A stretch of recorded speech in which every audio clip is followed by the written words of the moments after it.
कि इन्ना कुछ जिंदगी दे विच होया फिर भी ये हिम्मत ते जज्बा कित्थों आया? जो असी मिस करते रहे उही उन्हां लई असी करते गए।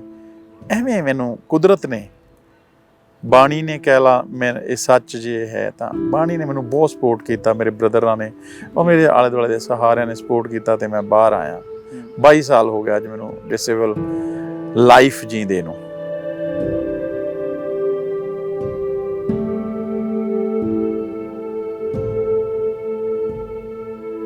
शायद 2000 ਦੇ ਵਿੱਚ ਇਹ ਹਾਦਸਾ ਵਾਪਰਿਆ ਸੀ। ਕਿਸ ਤਰ੍ਹਾਂ ਇਹ ਹਾਦਸਾ ਵਾਪਰਿਆ ਸੀ?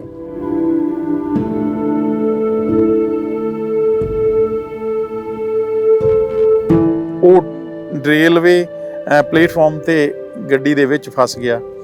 50 ਯਾਰਡ ਤੱਕ ਸਕਿਡ ਹੁੰਦਾ ਚਲਾ ਗਿਆ। ਇਹ ਰੱਬ ਮੇਰੀਆਂ ਟੁੱਟ ਗਈਆਂ, ਜੋ ਬਾਂਹ ਮੇਰੀ 7 ਜਗ੍ਹਾ ਤੋਂ ਟੁੱਟ ਗਈ।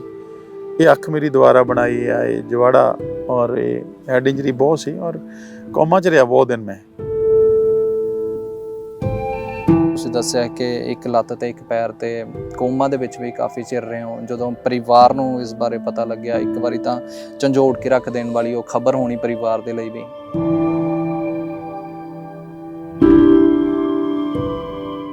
ਇਲਾਜ ਤਾਂ ਮੇਰਾ ਉੱਥੇ ਹੀ ਹੋਇਆ, ਪਰ ਜਦੋਂ ਮੈਂ ਆਇਆ ਪਰਿਵਾਰ ਦਾ, ਮੇਰੀ ਮਦਰ ਨੂੰ ਦੇਖ ਕੇ ਹੀ ਮੈਨੂੰ ਮਤਲਬ ਇੱਕ ਮੇਰਾ ਦੇਖ ਕੇ ਹਾਲਾਤ ਦੇਖ ਕੇ ਉਹਨੂੰ ਡਬਲ ਹਾਰਟ ਅਟੈਕ ਮੇਰੇ ਆਉਣ ਤੋਂ 6 ਮਹੀਨੇ ਦੇ ਵਿੱਚ ਆਇਆ ਤੇ ਉਹ ਦੁਨੀਆ ਤੋਂ ਚਲੇ ਗਏ। ਬਹੁਤ ਸਾਰੇ ਗਰੀਬ ਬੱਚੇ ਹੋਣਗੇ ਜਿਨ੍ਹਾਂ ਨੂੰ ਕਿ ਪੜ੍ਹਾਈ ਵੀ ਕਰਵਾ ਰਹੇ ਨੇ, ਉਹਨਾਂ ਦੀਆਂ ਕਿਤਾਬਾਂ ਦਾ ਖਰਚਾ, ਅਤੇ ਇਸ ਦੇ ਨਾਲ ਕਈ ਅਜਿਹੇ ਬੱਚਿਆਂ ਨੂੰ ਵੀ ਮੈਂ ਮਿਲਿਆ ਜਿਨ੍ਹਾਂ ਨੇ ਆਪਣੇ ਮੂੰਹੋਂ ਇਹ ਦੱਸਿਆ ਕਿ ਇੰਸਪੈਕਟਰ ਰਾਮਦਿਆਲ ਜੀ ਦੇ ਵੱਲੋਂ ਜਦੋਂ ਗਰੀਬ ਪਰਿਵਾਰ ਦੀ ਕਿਸੇ ਦੀ ਛੱਤ ਡਿੱਗ ਜਾਂਦੀ ਸੀ, ਜੋ ਕੰਮ ਸਰਕਾਰਾਂ ਨੂੰ ਕਰਨੇ ਚਾਹੀਦੇ ਨੇ ਉਹ ਕੰਮ ਕੀਤੇ ਨੇ ਇੰਸਪੈਕਟਰ ਰਾਮਦਿਆਲ ਜੀ ਨੇ। ਇੱਕ ਵਾਰੀ ਬਹੁਤ ਜ਼ਿਆਦਾ ਮੀਂਹ ਪੈ ਰਿਹਾ ਸੀ ਤਾਂ ਉਹਦੇ ਕਾਰਨ ਸਾਡੇ ਘਰ ਦੀ ਛੱਤ ਡਿੱਗ ਗਈ ਸੀ ਤੇ ਇੱਕ NGO ਹੈ ਜਿਹੜੀ ਕਿ ਬਜਵਾੜਾ ਹੈ, ਉਹਨਾਂ ਨੇ ਸਾਡੇ ਘਰ ਆ ਕੇ ਤੇ ਸਾਡੀ ਵੀਡੀਓ ਅਪਲੋਡ ਕੀਤੀ ਸੀਗੀ ਫੇਸਬੁੱਕ ਦੇ ਉੱਤੇ। ਤੇ ਉਹ ਰਾਮਦਿਆਲ ਜੀ ਨੇ ਜਦੋਂ ਦੇਖੀ ਸੀ ਤਾਂ ਉਹ ਸਾਨੂੰ ਫਿਰ ਮਿਲਣ ਆਏ ਸੀਗੇ ਤੇ ਉਹਨਾਂ ਨੇ ਸਾਡੇ ਲਈ ਬਹੁਤ ਜ਼ਿਆਦਾ ਹੈਲਪ ਕੀਤੀ ਸਾਡੀ, ਤੇ ਸਾਡਾ ਘਰ ਬਣਵਾਇਆ। ਉਸ ਘਰ ਬਣਵਾਉਣ ਵਿੱਚ ਸਭ ਤੋਂ ਵੱਡਾ ਹੱਥ ਰਾਮਦਿਆਲ ਜੀ ਦਾ ਹੀ ਹੈ। ਹਜ਼ਾਰਾਂ ਸਮੱਸਿਆਵਾਂ ਦਾ ਹੱਲ ਲੱਭ ਸਕਦੇ ਹੋ, ਸਮਾਜ ਸਾਡਾ ਸੋਹਣਾ ਬਣ ਸਕਦਾ ਹੈ, ਸਮਾਜ ਦੀਆਂ ਹਜ਼ਾਰਾਂ ਸਮੱਸਿਆਵਾਂ ਹੱਲ ਹੋ ਸਕਦੀਆਂ। ਉੱਥੇ ਹੀ ਕੰਮ ਕਰਦੇ ਰਹੇ ਅਸੀਂ ਔਰ ਬੱਚਿਆਂ ਨੂੰ ਇੱਕ ਕਰਕੇ ਮੋਟੀਵੇਟ ਕਰਨ ਦੀ ਕੋਸ਼ਿਸ਼ ਕਰਦੇ ਹਾਂ। ਬਹੁਤ ਕੁਝ ਆਪਣੇ ਕਨਸੈਪਟ ਲਾਈਫ ਦੇ ਸੈੱਟ ਕੀਤੇ ਆ, ਬਹੁਤ ਸਹੀ ਕੀਤੇ ਆ ਤੇ ਉਧਰ ਨੂੰ ਇਹ ਲਾਈਫ ਚੱਲਣ ਲੱਗੀ ਆ। ਹੁਣ ਜਿਉਣ ਦਾ ਜਜ਼ਬਾ ਹੋਵੇ ਤਾਂ ਸਖਤ ਤੋਂ ਸਖਤ ਹਾਲਾਤ ਵੀ ਆਸਾਨ ਬਣ ਜਾਂਦੇ ਨੇ। ਆਸ਼ਾਵਾਦੀ ਬੰਦੇ ਉਲਝੇ ਰਾਹਾਂ ਚੋਂ ਵੀ ਆਪਣੀ ਮੰਜ਼ਿਲ ਤਲਾਸ਼ ਲੈਂਦੇ ਨੇ। ਇਹ ਤਸਵੀਰਾਂ ਜੋ ਤੁਸੀਂ ਦੇਖ ਰਹੇ ਹੋ, ਇਹ ਉਹ ਇਨਸਾਨ ਹੈ ਜਿਸ ਨੇ ਆਪਣੀ ਤਕਦੀਰ ਨਾਲ ਲੜਦਿਆਂ ਹੋਰਾਂ ਲੋਕਾਂ ਦੀ ਤਕਦੀਰ ਬਣਾ ਦਿੱਤੀ। ਇੰਸਪੈਕਟਰ ਰਾਮਦਿਆਲ ਜੋ ਚੰਡੀਗੜ੍ਹ ਪੁਲਿਸ 'ਚ ਬਤੌਰ ਇੰਸਪੈਕਟਰ ਸੇਵਾਵਾਂ ਨਿਭਾ ਰਹੇ ਨੇ ਅਤੇ ਕਈ ਬੱਚਿਆਂ ਦਾ ਭਵਿੱਖ ਵੀ ਬਣਾ ਰਹੇ ਨੇ। ਅੱਜ ਤੁਹਾਡੇ ਨਾਲ ਇਹਨਾਂ ਦੀ ਕਹਾਣੀ ਸਾਂਝੀ ਕਰਾਂਗੇ ਅਤੇ ਜੋ ਜ਼ਿੰਦਗੀ 'ਚ ਇੰਨਾ ਹਿੰਮਤ ਅਤੇ ਜਜ਼ਬਾ ਦਿਖਾਇਆ, ਉਸ ਤੋਂ ਬਾਅਦ ਇਹ ਕਈਆਂ ਲਈ ਪ੍ਰੇਰਨਾ ਸਰੋਤ ਬਣ ਗਏ ਅਤੇ ਹੋ ਸਕਦਾ ਕਿ ਇਹਨਾਂ ਦੀਆਂ ਗੱਲਾਂ ਅਤੇ ਕਹਾਣੀ ਸ਼ਾਇਦ ਕਿਸੇ ਦੀ ਡੁੱਬ ਰਹੀ ਜ਼ਿੰਦਗੀ 'ਚ ਹਿੰਮਤ ਪਾ ਦੇਵੇ। ਟੀਵੀ ਪੰਜਾਬ ਤੁਸੀਂ ਦੇਖ ਰਹੇ ਹੋ ਤੇ ਮੇਰਾ ਨਾਮ ਹੈ ਜਗਵਿੰਦਰ ਸਿੰਘ। ਕਹਿੰਦੇ ਨੇ ਕਿ ਜੇਕਰ ਤੁਹਾਡਾ ਇਰਾਦਾ ਦ੍ਰਿੜ ਹੋਵੇ, ਤੁਹਾਡੀ ਸੋਚ ਪਾਰਦਰਸ਼ੀ ਹੋਵੇ ਤੇ ਤੁਸੀਂ ਸੱਚੀ ਲਗਨ ਨਾਲ ਮਿਹਨਤ ਕਰੋ ਤਾਂ ਫਿਰ ਜ਼ਿੰਦਗੀ 'ਚ ਭਾਵੇਂ ਕਿਉਂ ਹੀ ਕਿੰਨੀਆਂ ਕਠਿਨਾਈਆਂ ਆਉਣ, ਪਰ ਤੁਸੀਂ ਜ਼ਿੰਦਗੀ ਦੇ ਰਸਤਿਆਂ ਨੂੰ ਵੀ ਰਸਤਾ ਦਿਖਾ ਦਿੰਦੇ ਹੋ। ਅਜਿਹਾ ਹੀ ਰਸਤਾ ਆਪਣੀ ਜ਼ਿੰਦਗੀ ਦੇ ਵਿੱਚ ਤਿਆਰ ਕੀਤਾ ਉਹਨਾਂ ਨੇ ਜੋ ਇਸ ਵੇਲੇ ਮੇਰੇ ਨਾਲ ਮੌਜੂਦ ਨੇ। ਨਾਮ ਹੈ ਇੰਸਪੈਕਟਰ ਰਾਮਦਿਆਲ ਜੀ, ਜੋ ਕਿ ਚੰਡੀਗੜ੍ਹ ਪੁਲਿਸ ਦੇ ਵਿੱਚ ਇੰਸਪੈਕਟਰ ਨੇ। ਉਹਨਾਂ ਦੀ ਜ਼ਿੰਦਗੀ ਦੇ ਵਿੱਚ ਵੀ ਇੱਕ ਹਾਦਸਾ ਵਾਪਰਦਾ ਅਤੇ ਉਹਨਾਂ ਦੀ ਇੱਕ ਲੱਤ ਅਤੇ ਇੱਕ ਪੈਰ ਚਲਾ ਜਾਂਦਾ, ਪਰ ਉਹਨਾਂ ਦੀ ਹਿੰਮਤ ਨਹੀਂ ਜਾਂਦੀ। ਅਤੇ ਅੱਜ ਆਪਣੇ ਜੀਵਨ ਦੇ ਵਿੱਚ ਜਿੱਥੇ ਬਤੌਰ ਚੰਡੀਗੜ੍ਹ ਪੁਲਿਸ ਦੇ ਵਿੱਚ ਉਹ ਇੰਸਪੈਕਟਰ ਦੇ ਵਜੋਂ ਸੇਵਾਵਾਂ ਨਿਭਾ ਰਹੇ ਨੇ, ਤਾਂ ਉੱਥੇ ਹੀ ਉਹਨਾਂ ਦੇ ਵੱਲੋਂ ਇੱਕ ਅਵੇਅਰਨੈਸ ਮਿਸ਼ਨ ਦੀ ਸ਼ੁਰੂਆਤ ਕੀਤੀ ਗਈ ਆ। ਅਵੇਅਰਨੈਸ ਮਿਸ਼ਨ ਚਲਾ ਰਹੇ ਨੇ ਨਵੋਦਿਆ ਦੇ ਲਈ, ਨਵੋਦਿਆ ਦੇ ਬੱਚਿਆਂ ਦੇ ਲਈ ਉਹਨਾਂ ਦੀ ਪੜ੍ਹਾਈ ਜਿਹੜੀ ਕਰਵਾ ਰਹੇ ਨੇ ਅਤੇ ਕਈ ਗਰੀਬ ਬੱਚਿਆਂ ਦੇ ਉਹਨਾਂ ਦੇ ਵੱਲੋਂ ਘਰ ਨੇ ਜਿਹੜੇ ਉਹ ਵੀ ਬਣਵਾਏ ਗਏ ਨੇ। ਮੇਰੇ ਨਾਲ ਮੌਜੂਦ ਨੇ ਇੰਸਪੈਕਟਰ ਰਾਮਦਿਆਲ ਜੀ। ਸਰ, ਸਵਾਗਤ ਹੈ ਸਭ ਤੋਂ ਪਹਿਲਾਂ ਤਾਂ ਟੀਵੀ ਪੰਜਾਬ ਤੇ। Thank you Jagwinder. ਸਰ, ਹਾਦਸਾ ਹੋਇਆ ਤੁਹਾਡੀ ਜ਼ਿੰਦਗੀ 'ਚ, ਉਸ ਬਾਰੇ ਵੀ ਮੈਂ ਪੁੱਛਾਂਗਾ ਜ਼ਰੂਰ, ਪਰ ਸਭ ਤੋਂ ਪਹਿਲਾਂ ਜਦੋਂ ਮੇਰੀ ਤੁਹਾਡੇ ਨਾਲ ਗੱਲ ਹੋਈ ਸੀ, ਮੇਰੇ ਜ਼ਿਹਨ 'ਚ ਇੱਕ ਹੀ ਸਵਾਲ ਆਇਆ ਸੀ ਕਿ ਜਦੋਂ ਵੀ ਮੈਂ ਤੁਹਾਨੂੰ ਮਿਲਾਂਗਾ ਤੁਹਾਨੂੰ ਇਹੀ ਪੁੱਛਾਂਗਾ ਕਿ ਇੰਨਾ ਕੁਝ ਜ਼ਿੰਦਗੀ ਦੇ ਵਿੱਚ ਹੋਇਆ, ਫਿਰ ਵੀ ਇਹ ਹਿੰਮਤ ਤੇ ਜਜ਼ਬਾ ਕਿੱਥੋਂ ਆਇਆ? ਇਹ ਜਗਵਿੰਦਰ ਗੱਲ ਇੱਦਾਂ ਆ ਕਿ ਜਦੋਂ ਤੁਸੀਂ ਕਿਸੇ ਵੀ ਚੋਟ ਸੱਟ ਜਾਂ ਕੋਈ ਵੀ ਖੋ ਦਿੰਦੇ ਹੋ ਨਾ, ਚੀਜ਼ ਗਵਾਚ ਜਾਂਦੀ, ਜਿਵੇਂ ਤੁਹਾਡੀ ਹਾਦਸੇ ਦੇ ਵਿੱਚ ਕਈ ਤਰ੍ਹਾਂ ਦੇ ਹਾਦਸੇ ਨੇ। ਮੈਂ ਐਥਲੀਟ ਸੀਗਾ, ਗਵਰਨਮੈਂਟ ਕਾਲਜ ਹੁਸ਼ਿਆਰਪੁਰ ਦੌੜਦਾ ਸੀਗਾ ਤੇ 200-400 ਮੇਰਾ ਇਵੈਂਟ ਸੀਗਾ ਜੀ। ਤੇ ਮੇਰਾ ਸਾਰੇ ਦਾ ਸਾਰਾ ਥੋਟ ਪ੍ਰੋਸੈਸ ਹੀ ਐਥਲੈਟਿਕਸ ਦਾ ਜਿਵੇਂ ਲੱਤਾਂ ਨਾਲ ਸੀਗਾ। ਤੇ ਜਦੋਂ ਟ੍ਰੇਨ ਲੰਘ ਗਈ, ਲੱਤਾਂ ਹੀ ਨਹੀਂ ਬਚੀਆਂ ਨਾ, ਮੈਂ ਬਹੁਤ ਜ਼ਿਆਦਾ ਮਰਨ ਵੱਲ ਨੂੰ ਦੌੜਦਾ ਸੀ ਵੀ ਮੇਰਾ ਯਾਰ ਬਚਿਆ ਹੀ ਕੁਛ ਨਹੀਂ ਹੈਗਾ, ਮੇਰੇ ਕੋਲੇ ਹੁਣ ਜੀਣ ਲਈ ਕੁਛ ਨਹੀਂ ਹੈਗਾ। ਉਦੋਂ ਉਹੀ ਜਸਟ ਇਹ ਕਹਿ ਸਕਦਾ ਮੈਂ ਕਿ ਤੇਰੇ ਆਨਸਰ ਦੇ ਵਿੱਚ ਕਿ ਮੈਨੂੰ ਗਰੀਬੀ ਨੇ, ਜਦੋਂ ਮੈਂ ਬਚਪਨ ਦੇ ਵਿੱਚ ਜਿਹੜੇ ਹਾਲਾਤਾਂ ਚੋਂ ਨਿਕਲਿਆ ਸੀਗਾ ਜੀ, ਉਸਨੇ ਮੇਰਾ ਸਪੋਰਟ ਕੀਤਾ। ਤੇ ਮੇਰੇ ਭਰਾ ਨੇ, ਜਿਹੜਾ ਮੇਰੇ ਤੋਂ ਵੀ ਵੱਧ ਉਸ ਵੇਲੇ ਸੰਘਰਸ਼ ਦੇ ਵਿੱਚੋਂ ਲੰਘ ਕੇ DSP ਭਰਤੀ ਹੋਇਆ ਸੀ BSF 'ਚ, ਔਰ ਉਹ ਕਮਾਂਡੈਂਟ ਸੀ ਉਸ ਵੇਲੇ ਜਦੋਂ ਮੇਰਾ ਹਾਦਸਾ ਹੋਇਆ ਇਸ 2000 'ਚ।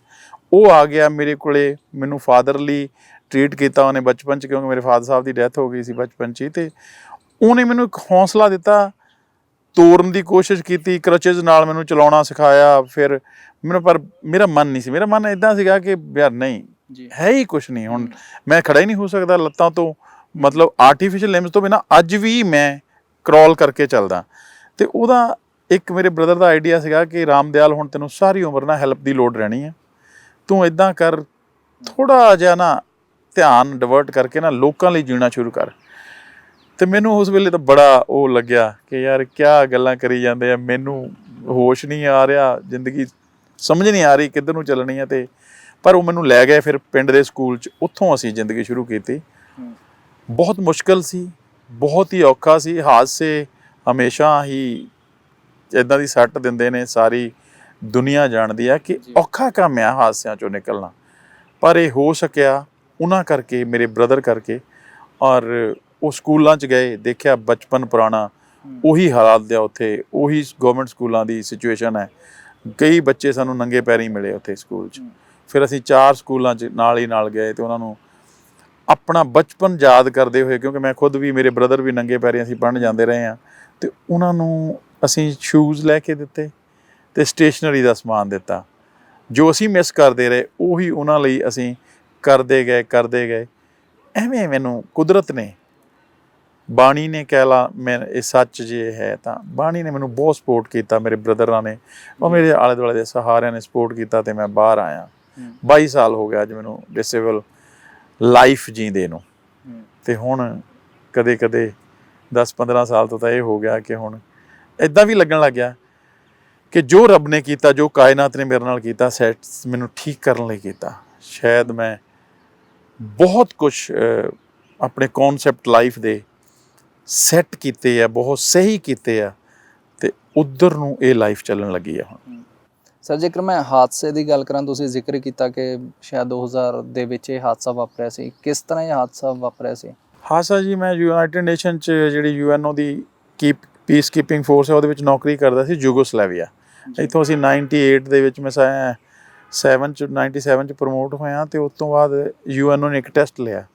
ਕੋਸੋਵੋ ਯੂਗੋਸਲਾਵੀਆ ਦਾ ਇੱਕ ਪਾਰਟ ਹੈ ਇਸ ਵੇਲੇ, ਯੂਗੋਸਲਾਵੀਆ ਕੰਟਰੀ ਤਾਂ ਨਹੀਂ ਹੈ, ਬਟ ਉਹ ਉੱਥੇ 2 ਕਾਸਟਾਂ ਦੀ ਆਪਸ 'ਚ ਬਹੁਤ ਜ਼ਿਆਦਾ ਇੱਕ ਜੰਗ ਦੀ ਤਰ੍ਹਾਂ ਸੀਗਾ। ਤੇ ਯੂਨਾਈਟਿਡ ਨੇਸ਼ਨ ਨੇ ਆਪਣੇ ਇੰਟੈਰਮ ਐਡਮਿਨਿਸਟ੍ਰੇਸ਼ਨ ਚਲਾਈ, ਜਿਹਦੇ ਵਿੱਚ ਪੁਲਿਸਿੰਗ ਵੀ, ਸਿਵਲ ਸਰਵਿਸਿਜ਼ ਵੀ, ਸਾਰਾ UN ਨੇ ਆਪਣੇ ਹੱਥ 'ਚ ਲੈ ਲਿਆ ਸੀਗਾ।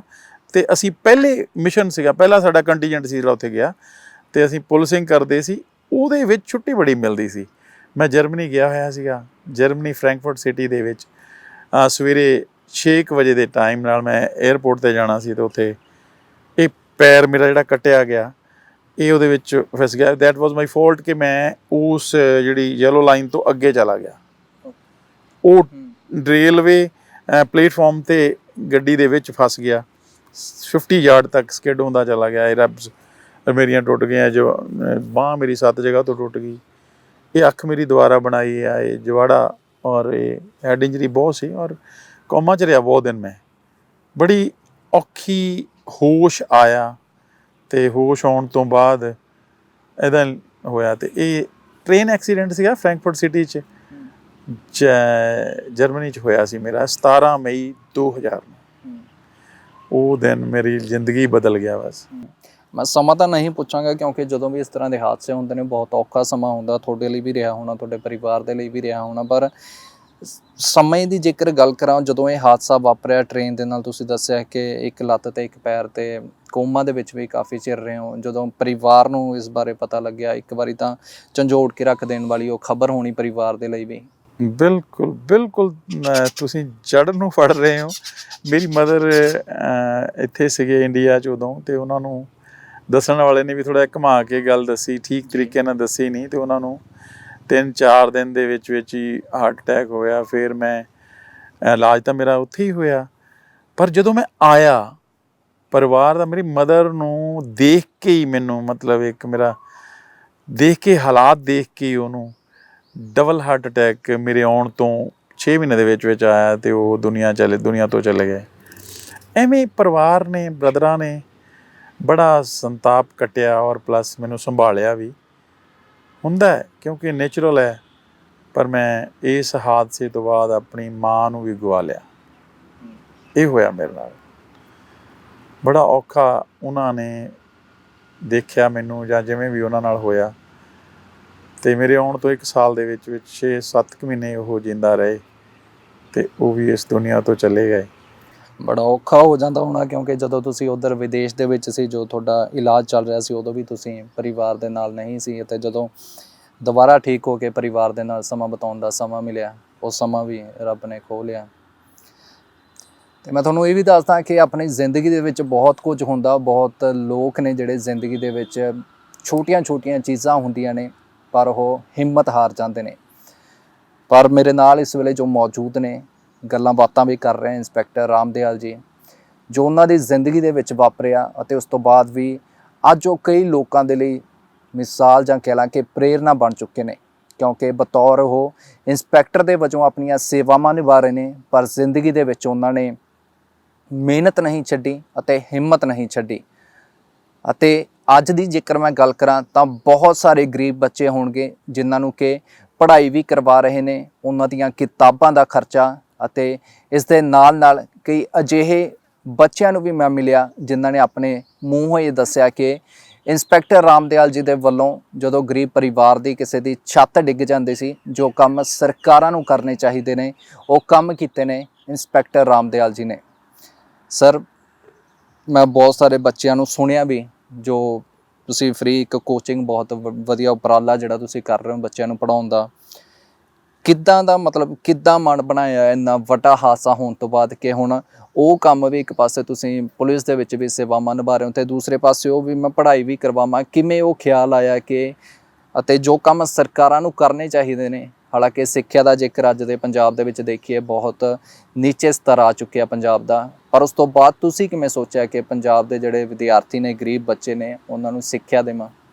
ਜਗਵਿੰਦਰ ਜੀ, ਇਹ ਬੇਸਿਕਲੀ ਉੱਥੋਂ ਆਈਡੀਆ ਬ੍ਰਦਰ ਨੇ ਹੀ ਦਿੱਤਾ ਵੀ ਹੁਣ ਲੋਕਾਂ ਲਈ ਜੀਣਾ ਆਪਾਂ। ਉਹ ਮੈਨੂੰ ਸਕੂਲ ਲੈ ਗਏ, ਸਕੂਲ ਤੋਂ ਬਾਅਦ ਫਿਰ ਇੱਧਰ ਨੂੰ ਚੱਲ ਗਿਆ ਕਿ ਇਹ ਐਜੂਕੇਸ਼ਨ ਸੋਚਦੇ ਥਾਟ ਪ੍ਰੋਸੈਸ 'ਚ ਆਇਆ ਵੀ ਇੱਦਾਂ ਦਾ ਫੀਲਡ ਹੈ। ਐਜੂਕੇਸ਼ਨ ਇੱਕ ਇੱਦਾਂ ਦੀ ਸ਼ੈ ਹੈ, ਇੱਕ ਇੱਦਾਂ ਦਾ ਕਲਚਰ ਹੈ, ਇੱਕ ਇੱਦਾਂ ਦਾ ਕੋਰਮ ਹੈ ਕਿ ਜੇ ਤੁਸੀਂ ਪੂਰੀ ਤਰ੍ਹਾਂ ਇਹਦੇ ਵਿੱਚੋਂ ਪ੍ਰੋਸੈਸ 'ਚੋਂ, ਮੇਨ ਸਟਰੀਮ 'ਚੋਂ ਲੰਘੋ ਤਾਂ ਤੁਸੀਂ ਹਜ਼ਾਰਾਂ ਸਮੱਸਿਆਵਾਂ ਦਾ ਹੱਲ ਲੱਭ ਸਕਦੇ ਹੋ। ਸਮਾਜ ਸਾਡਾ ਸੋਹਣਾ ਬਣ ਸਕਦਾ ਹੈ, ਸਮਾਜ ਦੀਆਂ ਹਜ਼ਾਰਾਂ ਸਮੱਸਿਆਵਾਂ ਹੱਲ ਹੋ ਸਕਦੀਆਂ। ਉੱਥੇ ਹੀ ਕੰਮ ਕਰਦੇ ਰਹੇ ਅਸੀਂ, ਔਰ ਬੱਚਿਆਂ ਨੂੰ ਇੱਕ ਕਰਕੇ ਮੋਟੀਵੇਟ ਕਰਨ ਦੀ ਕੋਸ਼ਿਸ਼ ਕਰਦੇ ਹਾਂ। ਇਹਦੇ ਵਿੱਚ ਅਸੀਂ ਜਦੋਂ ਪਏ ਹਾਂ 2001 ਤੋਂ, ਤੇ ਇਹ ਦੇਖਿਆ ਕਿ ਸਰਕਾਰੀ ਸਕੂਲਾਂ ਦਾ ਡਰੋਪ ਆਊਟ ਰੇਟ ਬਹੁਤ ਜ਼ਿਆਦਾ ਹੈ। ਪਹਿਲੀ ਤੋਂ ਲੈ ਕੇ +2 ਤੱਕ 80 ਤੋਂ 85% ਬੱਚੇ ਡਰੋਪ ਆਊਟ ਕਰ ਜਾਂਦੇ ਨੇ। ਕਾਲਜਾਂ ਦੇ ਵਿੱਚ, ਯੂਨੀਵਰਸਿਟੀਆਂ 'ਚ ਸਿਰਫ 12%, 15% ਤੱਕ ਬੱਚੇ ਹੀ ਆਉਂਦੇ ਨੇ। ਉਹਨੂੰ ਘੱਟ ਕਰਨ ਦੀ, ਕਿਉਂਕਿ ਅਸੀਂ ਉੱਥੋਂ ਹੀ ਆਏ ਹਾਂ, ਉਹਨਾਂ ਗਵਰਨਮੈਂਟ ਸਕੂਲਾਂ 'ਚੋਂ ਪੜ੍ਹ ਕੇ ਆਏ ਹਾਂ, 3 ਭਰਾ ਅਸੀਂ, ਔਰ ਸਾਨੂੰ ਹੁਕੜਾ ਬ੍ਰਦਰ ਦੇ ਨਾਂ 'ਤੇ ਹੁਣ ਲੋਕ ਜਾਣਦੇ ਆ ਜ਼ਿਆਦਾ ਪਿੰਡਾਂ 'ਚ। ਉਹ ਐਜੂਕੇਸ਼ਨ ਕਰਕੇ ਅਸੀਂ ਨਿਕਲੇ, ਤੇ ਅਸੀਂ ਸੋਚਿਆ ਕਿ ਇੱਥੇ ਹੀ ਕੰਮ ਕੀਤਾ ਜਾਏ। ਲਗਾਤਾਰ ਲੱਗੇ ਹੋਏ ਉਹਨਾਂ ਨੂੰ ਮੋਟੀਵੇਟ ਕਰਨ ਦੀ ਕੋਸ਼ਿਸ਼ ਕਰਦੇ ਹਾਂ ਵੀ ਬੱਚਿਓ, ਨਿਆਣਿਓ, ਪੜ੍ਹਨਾ ਨਾ ਛੱਡਿਓ। ਜੇ ਤੁਸੀਂ ਜ਼ਿੰਦਗੀ 'ਚ ਕੁਛ ਬਣਨਾ ਹੈ, ਜ਼ਿੰਦਗੀ ਦੇ ਵਿੱਚ ਰਿਸਪੈਕਟ ਖੱਟਣੀ ਆ, ਜ਼ਿੰਦਗੀ ਦੇ ਵਿੱਚ ਕੋਈ ਆਪਣਾ ਰੁਤਬਾ ਬਣਾਉਣਾ, ਤੇ ਇਹ ਐਜੂਕੇਸ਼ਨ ਕਰਕੇ ਹੀ ਬਣ ਸਕਦਾ ਹੈ। ਇਹੀ ਚੀਜ਼ ਦਾ ਮੈਸੇਜ ਅਸੀਂ ਅਲੱਗ-ਅਲੱਗ ਪ੍ਰੋਗਰਾਮਾਂ ਥਰੂ ਦਿੰਦੇ ਹਾਂ। ਜਿਵੇਂ ਅਸੀਂ ਇਹ ਨਵੋਦਿਆ ਲਈ ਕੋਚਿੰਗ ਦਿੰਦੇ ਹਾਂ, ਜਿਹੜਾ ਕਿ JNVST ਇੱਕ ਟੈਸਟ ਲੈਂਦੇ ਆ ਇਹ ਨਵੋਦਿਆ ਵਾਲੇ, ਔਰ ਉਹ ਟੈਸਟ ਜਿਹੜਾ ਹੈਗਾ 5ਵੀਂ ਕਲਾਸ ਦੇ ਬੱਚੇ ਹੀ ਦੇ ਸਕਦੇ ਆ। 5ਵੀਂ ਕਲਾਸ ਦੇ ਬੱਚੇ 5ਵੀਂ ਵੀ ਪਾਸ ਕਰਨਗੇ, ਇਹ ਟੈਸਟ ਵੀ ਪਾਸ ਕਰਨਗੇ। ਜਿਹੜਾ ਬੱਚਾ ਵੀ ਟੈਸਟ ਪਾਸ ਕਰ ਜਾਂਦਾ ਉਹਨੂੰ 7 ਲੱਖ ਰੁਪਏ ਦਾ ਫਾਇਦਾ ਹੁੰਦਾ। 7 ਸਾਲ ਉਹਨੇ ਫ੍ਰੀ ਪੜ੍ਹਨਾ ਉੱਥੇ। ਤੇ ਹੋ ਕੀ ਰਿਹਾ ਸੀਗਾ ਕਿ ਜਿਹੜੇ ਲੋਕ ਅਮੀਰ ਹੈ ਥੋੜ੍ਹੇ ਜਿਹੇ ਪਿੰਡਾਂ 'ਚ, ਇੰਪਲੋਈ ਹੈ, ਗਵਰਨਮੈਂਟ ਇੰਪਲੋਈ ਕਲਾਸ ਹੈ, ਆਪਣੇ ਬੱਚਿਆਂ ਨੂੰ ਟਿਊਸ਼ਨ ਰੱਖ ਕੇ ਉਹਨਾਂ ਨੂੰ ਪ੍ਰਪੇਅਰ ਕਰਕੇ ਪਾਸ ਕਰਾ ਲੈਂਦੇ। ਅਸੀਂ ਉਸ ਨੂੰ ਬੇਸਿਕ ਨੂੰ ਜਿਸ ਲਈ ਉਹ ਸਕੀਮ ਬਣੀ ਆ ਉਹਨੂੰ ਟਾਰਗੇਟ ਕਰਦੇ ਹਾਂ। ਗਰੀਬ ਤੋਂ ਗਰੀਬ ਬੱਚਾ, ਯਤੀਮ, ਫਾਦਰਲੈਸ, ਮਦਰਲੈਸ, ਅਪਾਹਜ, ਇਹ 3 ਕੈਟਾਗਰੀਆਂ ਨੂੰ ਅਸੀਂ ਸਪੈਸ਼ਲ ਐਨਰੋਲ ਕਰਕੇ ਉਹਨਾਂ ਦੇ ਸਕੂਲਾਂ 'ਚ ਹੀ ਸੈਂਟਰ ਖੋਲ੍ਹਦੇ ਹਾਂ। ਇਸ ਵੇਲੇ ਸਾਡੇ 4 ਜ਼ਿਲ੍ਹਿਆਂ ਦੇ ਵਿੱਚ 32 ਸੈਂਟਰ ਚੱਲਦੇ ਨੇ। 1600 ਤੋਂ ਵੱਧ ਬੱਚੇ ਮੇਰੇ ਕੋਲੇ ਕੋਚਿੰਗ ਲੈ ਰਹੇ ਨੇ। ਪਾਸ ਉਹਨਾਂ 'ਚੋਂ ਸਿਰਫ 320 ਬੱਚਿਆਂ ਨੇ ਹੋਣਾ। ਪਰ ਜਿਹੜੇ ਬੱਚੇ ਰਹਿ ਵੀ ਜਾਣਗੇ ਉਹ ਵੀ ਮੈਥੇਮੈਟਿਕਸ ਸਬਜੈਕਟ ਅਸੀਂ ਪੜ੍ਹਾਉਂਦੇ ਹਾਂ, ਰੀਜ਼ਨਿੰਗ ਪੜ੍ਹਾਉਂਦੇ ਹਾਂ ਔਰ ਲੈਂਗੁਏਜ ਪੜ੍ਹਾਉਂਦੇ ਹਾਂ। ਉਹਦੇ ਵਿੱਚ ਉਹ ਇੰਨੇ ਐਕਸਪਰਟ ਹੋ ਜਾਂਦੇ ਨੇ ਕਿ ਉਹ ਅੱਗੇ ਡਰੋਪ ਆਊਟ ਨਹੀਂ ਹੁੰਦੇ, ਮਤਲਬ ਉਹ ਪੜ੍ਹਾਈ ਛੱਡਦੇ ਨਹੀਂ। ਇਸ ਤਰੀਕੇ ਨਾਲ ਹੀ ਸਾਡਾ 7ਵਾਂ ਸਾਲ ਹੈ ਨਵੋਦਿਆ ਦੀ ਕੋਚਿੰਗ ਦਾ, ਔਰ ਹਜ਼ਾਰਾਂ ਬੱਚੇ ਮੇਰੇ ਨਵੋਦਿਆ 'ਚ ਪੜ੍ਹ ਰਹੇ ਨੇ। ਉਹਨਾਂ ਵਿੱਚੋਂ ਕੁਝ ਬੱਚੇ ਤਾਂ ਇਸ ਲਈ ਜਿਹੜੇ ਅਸੀਂ 7 'ਚ 10 ਤੱਕ ਪੜ੍ਹਾਏ ਨੇ, ਉਹ ਗ੍ਰੈਜੂਏਸ਼ਨ ਕਰਕੇ ਵੀ ਸਾਡੇ ਕੋਲ ਹੀ ਪੜ੍ਹਾ ਰਹੇ ਨੇ, ਨਾਲ ਨਾਲ ਪੜ੍ਹ ਰਹੇ ਨੇ। ਅਤੇ ਉਹਨਾਂ 'ਚੋਂ ਵੀ ਬੱਚਿਆਂ ਨੂੰ ਤੁਸੀਂ ਮਿਲੇ ਹੋ, ਉਹ ਗੱਲ ਵੀ ਤੁਸੀਂ ਚੰਗੀ ਤਰ੍ਹਾਂ ਸੁਣੀ ਆ, ਕਿਉਂਕਿ ਤੁਸੀਂ ਇਹ ਚੀਜ਼ ਜਿਹੜੀ ਗਰਾਊਂਡ ਲੈਵਲ 'ਤੇ ਕੀਤੀ ਹੈ ਨਾ, ਇਵੇਂ ਦਾ ਹੀ ਆ ਸਾਡਾ ਵੀ, ਗਰਾਊਂਡ 'ਤੇ ਭੱਜੇ ਫਿਰਦੇ ਆ। ਉਹਨਾਂ ਬੱਚਿਆਂ ਨੂੰ ਦਾਖਲ ਕਰਾਉਣ ਲਈ, ਉਹਨਾਂ ਬੱਚਿਆਂ ਨੂੰ ਉਹ ਐਜੂਕੇਸ਼ਨ ਦਾ ਸਫੇਅਰ ਪ੍ਰੋਵਾਈਡ ਕਰਾਉਣ ਲਈ ਇਹ ਕੋਚਿੰਗ ਅਸੀਂ ਦਿੰਦੇ ਹਾਂ ਕਿ ਜਿਹੜੇ ਨੀਡੀ ਆ ਉਹਨਾਂ ਨੂੰ ਮੌਕਾ ਮਿਲੇ। ਔਰ ਇਹਦੇ ਨਾਲ ਨਾਲ ਅਸੀਂ ਭਗਤ ਸਿੰਘ ਦੇ ਪਿੰਡ ਬੱਚਿਆਂ ਨੂੰ +1 +2 ਵਾਲਿਆਂ ਨੂੰ ਲੈ ਕੇ ਜਾਂਦੇ ਹਾਂ। ਉਹਨਾਂ ਬੱਚਿਆਂ ਨੂੰ ਦੱਸਦੇ ਹਾਂ ਕਿ ਦੇਸ਼ ਕੌਨਸੈਪਟ ਹੁੰਦਾ, ਵੱਡਾ ਕੌਨਸੈਪਟ ਸੋਚੀਦਾ, ਵੱਡੀ ਗੱਲ ਸੋਚਣੀ ਚਾਹੀਦੀ ਆ, ਸੋਚ 'ਚ ਲਿਆਓ ਤਾਂ ਕਿ ਦੂਸਰਿਆਂ ਲਈ ਜੀਓ, ਦੂਸਰਿਆਂ ਲਈ ਕੁਛ ਕਰੋ। ਆਪਣੇ ਲਈ ਤਾਂ ਜਾਨਵਰ ਵੀ ਜੀ ਜਾਂਦੇ ਨੇ। ਇਹ ਅਸੀਂ ਸਾਡਾ 11ਵਾਂ ਪ੍ਰੋਗਰਾਮ ਹੋਇਆ 20 ਮਾਰਚ ਨੂੰ ਭਗਤ ਸਿੰਘ ਦੇ ਘਰੇ, ਭਗਤ ਸਿੰਘ ਦੇ ਪਿੰਡ। ਉਹਨਾਂ ਬੱਚਿਆਂ ਦਾ ਅਸੀਂ ਕੁਇਜ਼ ਕੰਟੈਸਟ ਕਰਾਉਂਦੇ ਹਾਂ, ਉਹਨਾਂ ਦੀ ਕਿਤਾਬ ਦਿੰਦੇ ਹਾਂ ਇੱਕ ਪੜ੍ਹਨ ਲਈ, ਜਿਹੜੀ ਕਿ ਸ਼ਹੀਦ ਸੁਖਦੇਵ ਅਤੇ ਸ਼ਹੀਦ ਭਗਤ ਸਿੰਘ ਦੇ ਰਿਲੇਸ਼ਨਸ਼ਿਪ 'ਤੇ ਆ। ਉਹ ਕਿਤਾਬ 4 ਦਿਨ ਬੱਚੇ ਪੜ੍ਹਦੇ ਨੇ। ਉਹ ਕਿਤਾਬ ਦੇ ਉੱਤੇ ਕੁਇਜ਼ ਕੰਟੈਸਟ ਕਰਾਉਂਦੇ ਹਾਂ। ਉਸ ਤੋਂ ਬਾਅਦ ਅਸੀਂ ਉਹਨਾਂ ਦੇ ਡੈਕਲਾਮੇਸ਼ਨ ਕੰਟੈਸਟ ਕਰਾਉਂਦੇ ਹਾਂ ਕਿ ਅੱਜ ਦਾ ਦੇਸ਼ ਭਗਤ ਜਾਂ ਇੱਦਾਂ ਦੀ ਕੋਈ ਕੌਨਸੈਪਟ ਸੋਚਦਾ ਉਹ ਕੀ ਕਰੇਗਾ, ਕੀ ਕਰ ਸਕਦਾ ਦੇਸ਼ ਲਈ, ਕੀ ਕਰ ਸਕਦਾ ਸਮਾਜ ਲਈ। ਇੱਦਾਂ ਦੀਆਂ ਛੋਟੀਆਂ ਛੋਟੀਆਂ ਪ੍ਰੋਜੈਕਟ ਨੂੰ ਲੈ ਕੇ ਅਸੀਂ ਇੱਕ ਸਾਡਾ ਪ੍ਰੋਜੈਕਟ ਹੈਗਾ ਐਜੂਕੇਸ਼ਨਲ ਟੂਰ, ਇੱਥੇ ਵਿਧਾਨ ਸਭਾ ਦਿਖਾਉਂਦੇ ਹਾਂ, ਹਾਈ ਕੋਰਟ ਦੇ ਵਿੱਚ ਲੈ ਕੇ ਆਉਂਦੇ ਬੱਚਿਆਂ ਨੂੰ, ਵਕੀਲ ਕਿਵੇਂ ਬਣਨਾ, ਜੱਜ ਕਿਵੇਂ ਬਣਨਾ। ਇਹ ਸਾਰੀਆਂ ਚੀਜ਼ਾਂ ਅਸੀਂ ਉਹਨਾਂ ਨੂੰ ਦੱਸਦੇ ਹਾਂ। ਬਸ ਬੇਸਿਕ ਮਕਸਦ ਇੱਕੋ ਹੀ ਆ, ਡਰੋਪ ਆਊਟ ਰੇਟ ਘਟੇ। ਸਾਰੇ ਬੱਚੇ ਜਿਹੜੇ ਆ ਕੰਟਰੀ ਦੇ ਜਾਂ ਸਾਡੇ ਸਮਾਜ ਦੇ, ਉਹ ਐਜੂਕੇਸ਼ਨ ਦੀ ਮੇਨ ਸਟਰੀਮ ਦੇ ਵਿੱਚ ਚਲੇ ਜਾਣ, ਤਾਂ ਕਿ ਅਵੇਅਰ ਹੋ ਕੇ, ਐਜੂਕੇਟ ਹੋ ਕੇ ਆਪਣੇ ਲੈਵਲ 'ਤੇ ਸਮਾਜ ਵਧੀਆ ਹੋ ਜਾਏ। ਸਰ, ਬਹੁਤ ਚੰਗਾ ਉਪਰਾਲਾ ਤੁਸੀਂ ਕਰ ਰਹੇ ਹੋ, ਪਰ ਜੇਕਰ ਉਹ ਉਪਰਾਲਾ ਸਿੱਖਿਆ ਦੇ ਖੇਤਰ ਦੇ ਵਿੱਚ ਹੋਵੇ ਫਿਰ ਤਾਂ ਚਲੋ ਹੋਰ ਵੀ ਜ਼ਿਆਦਾ ਚੰਗਾ ਹੋ ਜਾਂਦਾ। ਪਰ ਸਵਾਲ ਇਹ ਵੀ ਆ ਜਾਂਦਾ ਕਿਉਂਕਿ ਪੰਜਾਬ ਪੁਲਿਸ ਜਾਂ ਫਿਰ ਪੁਲਿਸ ਦੀ ਨੌਕਰੀ ਇਸ ਤਰ੍ਹਾਂ ਦੀ ਹੁੰਦੀ ਹੈ ਕਿ ਘਰ ਦੇ ਲਈ ਵੀ ਸਮਾਂ ਨਹੀਂ ਹੁੰਦਾ। ਕਈ ਵਾਰ 24 ਘੰਟੇ ਵੀ ਡਿਊਟੀ ਦੇਣੀ ਪੈ ਜਾਂਦੀ ਆ। ਫਿਰ ਕਿਸ ਤਰ੍ਹਾਂ ਇਹ ਸਾਰਾ ਆਪਣਾ ਸਕੈਡਿਊਲ ਆ ਜਿਹੜਾ ਮੈਨੇਜ ਕਰਦੇ ਹੋ, ਕਿਸ ਤਰ੍ਹਾਂ ਪੁਲਿਸ ਦੇ ਵਿੱਚ ਵੀ ਡਿਊਟੀ ਦੇ ਰਹੇ ਹੋ ਅਤੇ ਨਾਲ ਨਾਲ ਬੱਚਿਆਂ ਨੂੰ ਦੂਸਰੀਆਂ ਥਾਵਾਂ 'ਤੇ ਲੈ ਕੇ ਜਾ ਰਹੇ ਹੋ, ਇਤਿਹਾਸਿਕ ਥਾਵਾਂ 'ਤੇ ਲੈ ਕੇ ਜਾ ਰਹੇ ਹੋ, ਉਹਨਾਂ ਨੂੰ ਪੜ੍ਹਾਉਣ ਦੀ ਵੀ ਤਿਆਰੀ ਕਰਵਾ ਰਹੇ ਹੋ? ਇਹ ਜਗਵਿੰਦਰ ਬਹੁਤ ਤੇਰਾ ਟੈਕਨੀਕਲ ਕੁਐਸਚਨ ਹੈ। ਬੇਸਿਕਲੀ ਮੈਂ ਡਿਸੇਬਲ ਹੋਣ ਤੋਂ ਬਾਅਦ ਮੇਰੀ ਲਾਈਟ ਜੋਬ ਰਹਿੰਦੀ ਆ, ਪਰ ਇੱਕ ਵਾਰੀ ਮੈਨੂੰ ਸਾਡੇ DGP ਸਾਹਿਬ ਸੀਗੇ ਉਪਾਧਿਆ ਸਾਹਿਬ, ਉਹਨਾਂ ਨੇ ਮੈਨੂੰ SHO ਵੀ ਬੀਇੰਗ ਏ ਡਿਸੇਬਲ ਚਾਂਸ ਦਿੱਤਾ। ਮੈਂ 36 ਪੁਲਿਸ ਸਟੇਸ਼ਨ ਦਾ SHO ਵੀ ਰਿਹਾ 3 ਸਾਲ ਲਈ। ਬਟ ਇਹ ਲਾਈਟ ਜੋਬ ਕਰਕੇ ਵੀ ਮੈਨੇਜ ਹੋ ਜਾਂਦਾ। ਅਤੇ ਮੇਰੇ ਦੋਨੇ ਬ੍ਰਦਰ ਜਿਹੜੇ ਮੇਰੇ ਤੋਂ ਵੱਡੇ ਨੇ, ਇੱਕ DIG ਰਿਟਾਇਰ ਹੋਏ ਨੇ BSF 'ਚੋਂ, ਦੂਸਰੇ ਕਮਿਸ਼ਨਰ ਰਿਟਾਇਰ ਹੋਏ ਨੇ ਨਵੋਦਿਆ ਸਕੂਲਾਂ 'ਚੋਂ। ਅਸੀਂ ਤਿੰਨੇ ਬ੍ਰਦਰ ਅਤੇ ਸਾਡੇ ਨਾਲ ਦੋਸਤ ਨੇ, ਅਸੀਂ ਸਾਰੇ ਮਿਲ ਕੇ ਕਰਦੇ ਹਾਂ। ਮੈਂ ਇਕੱਲਾ ਨਹੀਂ ਹੈਗਾ, ਕਈ ਸਾਡੇ ਰਿਸ਼ਤੇਦਾਰ ਨੇ ਜਿਹੜਾ ਸਾਡਾ ਇਹ ਪ੍ਰੋਜੈਕਟ ਹੈ ਉਹਦੇ ਵਿੱਚ ਉਹ ਬੜੇ ਕੀਨ ਇੰਟਰਸਟ ਲੈ ਕੇ ਲੱਗੇ ਹੋਏ ਆ। ਔਰ ਮੈਂ ਕਿਉਂਕਿ ਪੁਰਾਣਾ ਹੈ ਇਸ ਕੰਮ 'ਚ ਲੱਗਿਆ ਹੋਇਆ, ਔਰ ਮੇਰੀ ਥੋੜ੍ਹਾ ਜਿਹਾ ਬੱਚਿਆਂ ਨਾਲ ਜ਼ਿਆਦਾ ਇੱਕ ਰਹਿੰਦਾ ਲਗਨ ਵਾਲਾ ਮਸਲਾ, ਉਹਦੇ ਵਿੱਚ ਮੈਂ ਵੀ ਆਨੰਦ ਲੈਂਦਾ ਉਹਨਾਂ ਨੂੰ ਮਿਲ ਕੇ। ਉਹਨਾਂ ਆਪਣੇ ਵਰਗੇ ਰਾਮ ਦਿਆਲ ਉਹਨਾਂ 'ਚ ਦੇਖਦਾ, ਮੋਹਨ ਲਾਲ ਉਹਨਾਂ 'ਚ ਦੇਖਦਾ, ਵੱਡੇ ਬ੍ਰਦਰ ਵਰਗੇ। ਤੇ ਦੇਖਦਾ ਆਪਣਾ ਬਚਪਨ, ਉਹਨਾਂ ਦੇ ਵਿੱਚ ਜੋ ਅਸੀਂ ਉਹਨਾਂ ਨੂੰ ਦਿੰਦੇ ਹਾਂ ਜਾਂ ਨੋਟਬੁੱਕਸ ਦਿੰਦੇ ਹਾਂ ਜਾਂ ਹੋਰ ਚੀਜ਼ਾਂ ਦਿੰਦੇ ਹਾਂ, ਉਹ ਪਤਾ ਨਹੀਂ ਕੀ ਉਸ ਦਾ ਬਣਦਾ ਹੋਏਗਾ, ਪਰ ਰਿਵਾਊਂਡ ਹੋ ਕੇ ਜੋ ਸਾਨੂੰ ਮਿਲਦਾ ਹੈ ਨਾ ਉਹਨਾਂ ਵੱਲੋਂ, ਆਨੰਦ ਕਹਿ ਲਓ ਜਾਂ ਉਸ ਚੀਜ਼ ਨੂੰ ਆਪਾਂ ਸਕੂਨ ਕਹਿ ਸਕਦੇ ਹਾਂ, ਉਹ ਅੰਮ੍ਰਿਤ ਪੀਣ ਵਾਲੀ ਇੱਕ ਅਵਸਥਾ ਹੈ, ਇੱਕ ਫੀਲਿੰਗ ਹੈ ਜਿਹਦੇ ਨਾਲ ਮੈਂ ਤੁਰਿਆ ਫਿਰਦਾ। ਨਹੀਂ ਤਾਂ ਮੈਂ ਰਿਐਲਿਟੀ ਦੇ ਵਿੱਚ ਸਲੋਪ, ਤੁਸੀਂ ਹੁਣ ਦੇਖਿਆ ਸਲੋਪ ਨਹੀਂ ਉਤਰ ਸਕਦਾ, ਪੌੜੀਆਂ ਨਹੀਂ ਜ਼ਿਆਦਾ ਚੜ੍ਹ ਸਕਦਾ। ਇੱਦਾਂ ਦੀ ਸਿਚੁਏਸ਼ਨ 'ਚ ਵੀ ਮੈਂ ਜੇ ਜੀ ਪਾ ਰਿਹਾ ਜਾਂ ਇਹ ਫਿਰ ਰਿਹਾ, ਮੈਂ ਘੁੰਮ ਰਿਹਾ ਆਪਣੀ ਜ਼ਿੰਦਗੀ ਨੂੰ ਇੱਕ ਵਧੀਆ ਤਰੀਕੇ ਨਾਲ ਵਧੀਆ ਲਾਈਨ 'ਤੇ ਲੈ ਕੇ ਜਾ ਰਿਹਾ, ਅਤੇ ਸਿਰਫ ਉਹ ਇੱਕ ਆਨੰਦ ਦੀ ਅਵਸਥਾ ਵਾਲੀ ਗੱਲ ਹੈ ਕਿ ਜਦੋਂ ਅਸੀਂ ਦੂਸਰਿਆਂ ਦੇ ਲਈ ਸੋਚਦੇ ਵੀ ਹਾਂ ਨਾ ਕੁਝ ਭਲਾ ਕਰਨ ਦਾ ਜਾਂ ਕੁਝ ਚੰਗਾ ਕਰਨ ਦਾ, ਅਤੇ ਤੁਹਾਨੂੰ ਰਿਵਾਊਂਡ ਹੋ ਕੇ ਚੀਜ਼ਾਂ ਮਿਲਣੀਆਂ ਸ਼ੁਰੂ ਹੋ ਜਾਂਦੀਆਂ। ਤੁਹਾਨੂੰ ਇੱਕ ਫੀਲਿੰਗ ਆਉਂਦੀ ਆ, ਉਹ ਫੀਲਿੰਗ ਨੂੰ ਮੈਂ ਪੀ ਰਿਹਾ ਅਤੇ ਜੀ ਰਿਹਾ, ਚੱਲੀ ਜਾ ਰਿਹਾ। ਬਸ ਇਹੀ ਮੈਂ ਤੁਹਾਨੂੰ ਉਹੀ ਪੁੱਛਣ ਲੱਗਾ ਸੀ ਕਿ ਬੱਚੇ ਨੇ ਜੋ ਜਿਸ ਤਰੀਕੇ ਦੇ ਨਾਲ ਬੱਚਿਆਂ ਦੇ ਜੋ ਉਹਨਾਂ ਦੀਆਂ ਮੈਂ ਵੀਡੀਓਜ਼ ਵੀ ਦੇਖੀਆਂ ਨੇ, ਜੋ ਉਹਨਾਂ ਦੇ ਬੋਲ ਸੀ, ਤੁਹਾਡਾ ਬਹੁਤ ਉਹ ਧੰਨਵਾਦ ਕਰ ਰਹੇ ਸੀ ਉਹਨਾਂ ਦੇ, ਮੈਨੂੰ ਬੜੀ ਖੁਸ਼ੀ ਹੋ ਰਹੀ ਸੀ। ਪਰ ਮੈਂ ਇਹ ਵੀ ਜਾਣਨਾ ਚਾਹੂੰਗਾ ਕਿ ਤੁਸੀਂ ਜੋ ਕੰਮ ਕੀਤੇ ਨੇ, ਮੈਨੂੰ ਤਾਂ ਸੁਣਨ 'ਚ ਵੀ ਖੁਸ਼ੀ ਹੁੰਦੀ ਆ, ਬਟ ਜਦੋਂ ਉਹ ਬੱਚਿਆਂ ਦੇ ਬੋਲ ਤੁਹਾਡੇ ਕੰਨਾਂ ਤੱਕ ਪੈਂਦੇ ਨੇ ਜਾਂ ਫਿਰ ਉਹਨਾਂ ਬੱਚਿਆਂ ਦੇ ਜਿਹੜੇ ਮਾਪੇ ਨੇ ਉਹ ਤੁਹਾਨੂੰ ਦੁਆਵਾਂ ਦਿੰਦੇ ਨੇ, ਉਦੋਂ ਕਿੱਦਾਂ ਦਾ ਮਹਿਸੂਸ ਹੁੰਦਾ? ਜੋਗਿੰਦਰ, ਗੱਲ ਇੱਕ ਇਹ ਪੋਜ਼ੀਟਿਵ ਸਾਈਡ ਤੁਸੀਂ ਦੇਖ ਰਹੇ ਹੋ, ਬਹੁਤ ਚੰਗੀ ਗੱਲ ਆ। ਇਹਦੇ ਨਾਲ ਨਾ ਸਮਾਜ ਦੇ ਵਿੱਚ ਸਾਡੇ ਨੈਗੇਟਿਵਿਟੀ ਵੀ ਬਹੁਤ ਹੈ, ਔਰ ਮੈਂ ਜਦੋਂ ਵੀ ਕੋਈ ਮੇਰੀ ਸਿਫਤ ਕਰਦਾ, ਚਾਹੇ ਕੋਈ ਪੇਰੈਂਟਸ ਆ, ਚਾਹੇ ਸਟੂਡੈਂਟਸ ਆ, ਚਾਹੇ ਕੋਈ ਵੀ ਇੱਦਾਂ ਦਾ ਚੰਗੀ ਰੂਹ ਵਾਲਾ ਵਿਅਕਤੀ ਹੈ ਜਿਹੜਾ ਮੇਰੇ ਸਰਾਊਂਡਿੰਗ 'ਚ ਮੈਨੂੰ ਦੇਖਦਾ, ਅਤੇ ਮੈਂ ਉਹਨੂੰ ਨਾ ਜ਼ਿਆਦਾ ਲੈਂਦਾ ਨਹੀਂ।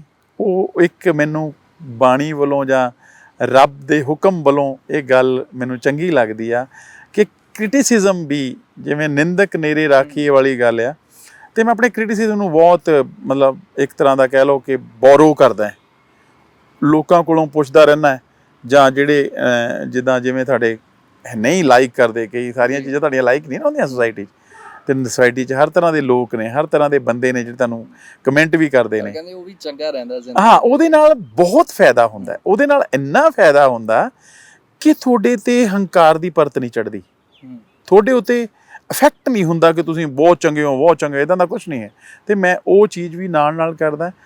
ਚੰਗਾ ਤਾਂ ਲੱਗਦਾ ਹੀ ਹੈ ਜਦੋਂ ਕੋਈ ਤੁਹਾਨੂੰ ਚੰਗਾ ਕਹਿੰਦਾ, ਚੰਗਾ ਲੱਗਦਾ, ਬਟ ਉਸ ਫੀਲਿੰਗ 'ਚ ਜ਼ਿਆਦਾ ਮੈਂ ਜਾਣਾ ਨਹੀਂ ਚਾਹੁੰਦਾ।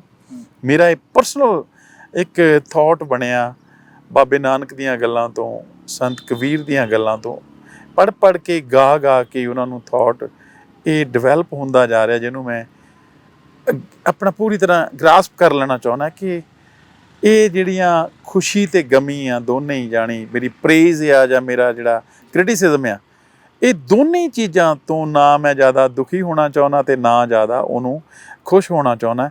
ਬਟ ਇਹ ਹੈ ਕਿ ਜਿਹੜਾ ਅੰਮ੍ਰਿਤ ਆ, ਜਿਹੜਾ ਉਹ ਉਹਨਾਂ ਦੀ ਫੀਲਿੰਗ ਆ ਜਿਹੜੀ ਮੈਨੂੰ ਆਉਂਦੀ ਆ, ਅੰਦਰ ਮੇਰੇ ਫੀਲ ਹੁੰਦੀ ਆ। ਹੁਣ ਇਹ ਬੱਚਾ ਤੁਸੀਂ ਜਿਹੜਾ ਹੈਗਾ ਨਾ, ਡਿੱਗ ਪਿਆ ਸੀ ਪੌੜੀਆਂ ਤੋਂ, ਇਹ ਬੈੱਡ ਰੀਡਨ ਸੀਗਾ, ਇਹਨੂੰ ਅਸੀਂ ਪੜ੍ਹਾਇਆ 10ਵੀਂ ਤੋਂ ਇੱਥੇ ਲਿਆ ਕੇ ਇਹਦਾ ਚੱਲਣਾ, PGI ਵਾਲਿਆਂ ਨੇ, ਇੰਨਾ ਡਾਕਟਰਾਂ ਨੇ ਉੱਤੇ ਮਿਹਨਤ ਕੀਤੀ, ਉਹਦੀ ਬੈਕਬੋਨ ਪ੍ਰੋਬਲਮ ਸੀਗੀ, ਉਹ ਚੱਲਣ ਲੱਗ ਪਿਆ। ਚੱਲਣ ਤੋਂ ਬਾਅਦ ਇਸ ਵੇਲੇ ਉਹਨੇ BSc ਕਰਕੇ MSc ਵੀ ਕਰ ਲਈ ਹੈ। ਔਰ ਮੈਂ ਤੁਹਾਨੂੰ ਰਿਐਲਿਟੀ ਦੱਸਦਾ ਕਿ 100 ਤੋਂ ਵੱਧ ਬੱਚਿਆਂ ਨੂੰ ਉਹ ਪੜ੍ਹਾ ਰਿਹਾ, ਸਬਜੈਕਟ ਜਿਹੜੇ ਉਹਨੇ ਪੜ੍ਹੇ ਨੇ, ਮੈਥ ਪੜ੍ਹਾ ਰਿਹਾ, ਸਾਇੰਸ ਪੜ੍ਹਾ ਰਿਹਾ। ਉਹ ਇੰਨਾ ਜ਼ਿਆਦਾ ਇੱਕ ਤਰ੍ਹਾਂ ਦਾ ਮੇਰਾ ਪਿੱਛੇ ਜੇ ਉਹਨਾਂ ਨੇ ਮੇਰੀ ਅਕਰਸ ਹੋਈ ਆ, ਮੈਂ ਜ਼ਰੂਰ ਉਹਨੂੰ ਵਧਾਈ ਦੇਣੀ ਚਾਹੁੰਦਾ ਉਸ ਬੱਚੇ ਨੂੰ ਕਿ ਮੈਂ ਨਾ ਭਗਤ ਸਿੰਘ ਦਾ ਪ੍ਰੋਗਰਾਮ ਇਹ ਕਰਨ ਲੱਗੇ ਸੀ ਉਹਦੇ ਸ਼ਹੀਦੀ ਦਿਵਸ 'ਤੇ, ਅਤੇ ਉਹ ਮੈਂ ਪਿੰਡਾਂ 'ਚ ਘੁੰਮ ਰਿਹਾ ਸੀ ਅਤੇ ਮੈਨੂੰ ਚਾਹੀਦੇ ਸੀ ਪੱਖੇ, ਉਹ ਜਿਹੜੇ ਹੁੰਦੇ ਨਾ ਇੱਕ ਪਿੰਡਾਂ 'ਚ ਹੁੰਦੇ ਸੀ ਪਹਿਲਾਂ, ਉਹ ਕਿਉਂਕਿ ਅਸੀਂ ਜਦੋਂ ਉੱਥੇ ਫੈਨ ਚਲਾਉਂਦੇ ਹਾਂ ਅਤੇ ਉਹ ਆਵਾਜ਼ ਬਹੁਤ ਕਰਦੇ ਆ, ਅਤੇ ਉਹ ਡੈਕਲਾਮੇਸ਼ਨ ਕੰਟੈਸਟ ਸਹੀ ਨਹੀਂ ਹੋ ਪਾਉਂਦਾ। ਅਤੇ ਉਹਨੂੰ ਕਿਹਾ, ਮੈਂ ਕਿਹਾ ਯਾਰ ਅਵਤਾਰ, ਮੈਨੂੰ ਨਾ ਉਹ ਪੱਖੇ ਲੱਭ ਕੇ ਦੇ ਪਿੰਡਾਂ ਵਾਲੇ ਜਿਹੜੀਆਂ ਸਭਾਵਾਂ 'ਚ, ਅਤੇ ਉਹਨੇ ਲੱਭੇ, ਅਤੇ ਮੈਨੂੰ ਉਹਨੇ ਆਪਣੇ ਆਪ ਬੋਲਿਆ, ਕਹਿੰਦਾ ਸਰ ਤੁਸੀਂ ਐਡਾ ਵੱਡਾ ਹੁਣ ਫਿਰ ਫੰਕਸ਼ਨ ਕਰਨ ਲੱਗੇ ਹੋ, ਤੁਹਾਨੂੰ ਪੈਸੇ ਦੀ ਲੋੜ ਤਾਂ ਨਹੀਂ?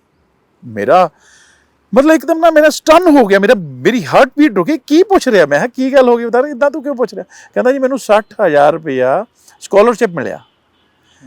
ਮੈਂ ਉਹ ਤੋਂ ਲੈਣਾ ਦੇਣਾ ਤਾਂ ਕੀ ਸੀਗਾ, ਮੈਂ ਉਹਨੂੰ ਕਹਿਣਾ ਤਾਂ ਕੀ ਸੀ। ਮੈਂ ਉਦਣ ਸੋਚਿਆ, ਉਦਣ ਇਹ ਗੱਲ ਮੈਂ ਸਾਰਿਆਂ ਨੂੰ ਦੱਸਣੀ ਚਾਹੁੰਦਾ ਕਿ ਵੱਡਾ ਰਾਮ ਦਿਆਲ ਆ, ਇਹ ਗੁਰੂ ਰਾਮ ਦਿਆਲ ਆ, ਇਹ ਮੋਹਨ ਲਾਲ ਦਾ ਵੀ ਗੁਰੂ ਆ। ਮੈਂ ਜਦੋਂ ਸਟੂਡੈਂਟ ਸੀਗਾ ਮੈਂ ਨਹੀਂ ਕਦੇ ਕਿਸੇ ਨੂੰ ਇੱਦਾਂ ਦਾਨ ਦੇ ਸਕਿਆ ਜਾਂ ਸੋਚ ਵੀ ਨਹੀਂ ਸਕਿਆ। ਉਸ ਬੱਚੇ ਨੂੰ ਮੈਂ ਉਸ ਫੰਕਸ਼ਨ ਦਾ ਚੀਫ ਗੈਸਟ ਬਣਾਇਆ ਤੇ ਅੱਜ ਵੀ ਸੋਚ ਕੇ ਮੈਨੂੰ ਬੜਾ ਚੰਗਾ ਲੱਗਦਾ ਹੈ। ਮੈਂ ਇਮੋਸ਼ਨਲ ਵੀ ਹੋ ਜਾਂਦਾ ਕਈ ਵਾਰ ਵੀ ਇੱਦਾਂ ਦੇ ਬੱਚੇ ਨਿਕਲ ਰਹੇ ਆ, ਇੱਦਾਂ ਦੇ ਹੁੰਦੇ ਆ ਲੋਕਾਂ ਲਈ ਜਿਉਣ ਵਾਲੇ ਲੋਕ। ਤੇ ਉਸ ਅਵਤਾਰ ਨੇ ਮੈਨੂੰ ਇੱਕ ਇਹ ਦੱਸਿਆ ਕਿ ਰਾਮਦਿਆਲ ਕੁਛ ਵੀ ਦਿੱਤਾ ਜਾ ਸਕਦਾ ਹੈ, ਕਦੇ ਵੀ ਦਿੱਤਾ ਜਾ ਸਕਦਾ ਹੈ। ਇਹ ਗਰੀਬੀ ਗਰੂਬੀ ਕੁਛ ਨਹੀਂ ਹੁੰਦੀ, ਇਹ ਹਾਲਾਤ ਹਲੂਤ ਕੁਛ ਨਹੀਂ ਹੁੰਦੇ। ਸੋ ਇੱਦਾਂ ਦੀਆਂ ਰੂਹਾਂ ਨਾਲ ਜਦੋਂ ਮਿਲਦੇ ਆ, ਉਹਨਾਂ ਵਿੱਚੋਂ ਵਿਚਰਦੇ ਆ ਨਾ, ਵਾਓ ਨਿਕਲਦਾ, ਸ਼ੁਕਰਾਨਾ ਨਿਕਲਦਾ ਕਿ ਮਾਲਕਾ ਇਸ ਜ਼ਿੰਦਗੀ 'ਚ ਤੂੰ ਇੱਦਾਂ ਦੇ ਸੋਹਣੀਆਂ ਸਿਚੁਏਸ਼ਨ 'ਚੋਂ ਨਿਗਾਹ ਰਿਹਾ। ਨਹੀਂ ਤਾਂ ਸਿਚੁਏਸ਼ਨ ਤਾਂ ਹਰ ਵੇਲੇ ਹੈਪਨ ਹੋ ਰਹੀਆਂ, ਤੁਸੀਂ ਨਿਕਲਣਾ ਹੀ ਹੁੰਦਾ ਉਹਨਾਂ 'ਚੋਂ, ਪਰ ਅੱਛੀਆਂ ਮੋਟੀਵੇਟਡ ਔਰ ਸੁਚੱਜੀਆਂ ਸਿਚੁਏਸ਼ਨਾਂ 'ਚੋਂ ਜਦੋਂ ਨਿਕਲਦੇ ਹੋ ਨਾ, ਤੇ ਤੁਹਾਡੀ ਜ਼ਿੰਦਗੀ ਦੀ ਕੰਸਟਰਕਸ਼ਨ ਇੱਕ ਸਵਰਗ ਵਰਗੀ ਹੋ ਜਾਂਦੀ ਹੈ। That I am taking in, that I am feeling in, that I am living. ਉਹੀ ਮੇਰਾ ਇੱਕ ਰਿਵਾਰਡ ਹੈ, ਉਹਦੇ ਲਈ ਮੈਂ ਤੁਰਿਆ ਫਿਰਦਾ ਜੋਗਿੰਦਰ। ਇਸ ਤੋਂ ਪਹਿਲਾਂ ਸਰ ਤੁਸੀਂ ਸਮਾਜ ਦੀ ਗੱਲ ਕੀਤੀ ਹੈ, ਦੁਨੀਆ ਦੀ ਗੱਲ ਕੀਤੀ ਹੈ ਕਿ ਬਹੁਤ ਸਾਰੇ ਲੋਕ ਨੇ ਜੋ ਤੁਹਾਨੂੰ ਨੈਗੇਟਿਵ ਵੀ ਕਮੈਂਟ ਕਰਦੇ ਨੇ, ਬਿਆਨਬਾਜ਼ੀ ਹੁੰਦੀ ਰਹਿੰਦੀ ਹੈ। ਖਾਸ ਕਰ ਜੇਕਰ ਮੈਂ ਪੁਲਿਸ ਦੀ ਗੱਲ ਕਰਾਂ ਤਾਂ ਵਰਦੀ ਦਾ ਇੱਕ ਅੱਜ ਕੱਲ੍ਹ ਕਹਿੰਦੇ ਨੇ ਸੋਸ਼ਲ ਮੀਡੀਆ 'ਤੇ ਕਿਸੇ ਵੀ ਪੁਲਿਸ ਮੁਲਾਜ਼ਮ ਦੀ ਆ ਜੇ ਉਸਨੂੰ ਬੜੀ ਜਲਦੀ ਵਾਇਰਲ ਕਰ ਦਿੱਤਾ ਜਾਂਦਾ। ਜੀ ਬਹੁਤ ਸਾਰੀਆਂ ਵੀਡੀਓਜ਼ ਤੁਸੀਂ ਵੀ ਦੇਖੀਆਂ ਹੋਣੀਆਂ। ਕਈ ਅਜਿਹੇ ਵੀ ਮਾਮਲੇ ਸਾਹਮਣੇ ਆਉਂਦੇ ਨੇ ਕਿ ਵਰਦੀ ਦਾ ਫਾਇਦਾ ਵੀ ਜਿਹੜਾ ਚੱਕਦੇ ਨੇ ਪੁਲਿਸ ਮੁਲਾਜ਼ਮ, ਕਿਤੇ ਚੰਗੇ ਨੇ ਕਿਤੇ ਬੁਰੇ ਵੀ ਨੇ, ਕਿਤੇ ਨਜਾਇਜ਼ ਫਾਇਦਾ ਵੀ ਜਿਹੜਾ ਚੱਕਿਆ ਜਾ ਰਿਹਾ। ਪਰ ਮੈਂ ਜਦੋਂ ਇਸ ਤੋਂ ਪਹਿਲਾਂ ਤੁਹਾਡੇ ਨਾਲ ਫੋਨ 'ਤੇ ਵੀ ਗੱਲ ਕੀਤੀ, ਮੈਨੂੰ ਇਹ ਲੱਗਿਆ ਨਹੀਂ ਸੀ ਕਿ ਮੈਂ ਕਿਸੇ ਪੁਲਿਸ ਮੁਲਾਜ਼ਮ ਨਾਲ ਗੱਲ ਕਰ ਰਿਹਾ, ਮੈਨੂੰ ਬਿਲਕੁਲ ਵੀ ਨਹੀਂ ਸੀ ਲੱਗਿਆ ਕਿ ਮੈਂ ਕਿਸੇ ਅਫਸਰ ਨਾਲ ਗੱਲ ਕਰ ਰਿਹਾ, ਇੰਸਪੈਕਟਰ ਹੋ ਤੁਸੀਂ।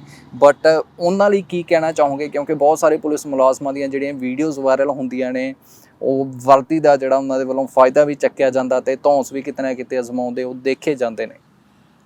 ਇਹ ਜਗਵਿੰਦਰ ਸੋਸ਼ਲ ਪ੍ਰੋਬਲਮ ਹੈ, ਇਹ ਕੋਈ ਸਾਡਾ ਪੁਲਿਸ ਦੀ ਪ੍ਰੋਬਲਮ ਨਹੀਂ ਹੈਗੀ। ਸਾਰੀ ਸੁਸਾਇਟੀ ਦੇ we are part from of the society. Society 'ਚ ਚੰਗਿਆਈਆਂ ਵੀ ਨੇ, ਬੁਰਾਈਆਂ ਵੀ ਨੇ, ਉਹੀ ਸੁਸਾਇਟੀ ਦੇ ਲੋਕ ਅਸੀਂ ਆ ਕੇ ਪੁਲਿਸ 'ਚ ਆ ਗਏ ਹਾਂ। ਇਹਦੇ ਵਿੱਚ ਇਹ ਹੋ ਜਾਂਦਾ ਕਈ ਵਾਰੀ ਸਾਨੂੰ ਪ੍ਰੋਟੈਕਸ਼ਨ ਜੀ ਅਸੀਂ ਫੀਲ ਕਰਦੇ ਹਾਂ, ਬਟ ਮੈਂ ਬਹੁਤ ਸਾਰੇ ਮੁਲਾਜ਼ਮ ਵੀ, ਬਹੁਤ ਸਾਰੇ ਸੀਨੀਅਰ ਅਫਸਰ ਵੀ ਇੱਦਾਂ ਦੇ ਦੇਖੇ ਨੇ ਕਿ ਜਿਹੜੇ ਭੁਗਤੇ ਨੇ, ਉਹਨਾਂ ਦੇ ਨਾਲ ਰਹੇ ਆ, ਜਿਹੜੇ ਸਮਾਜ ਲਈ ਜਿਉਂਦੇ ਨੇ।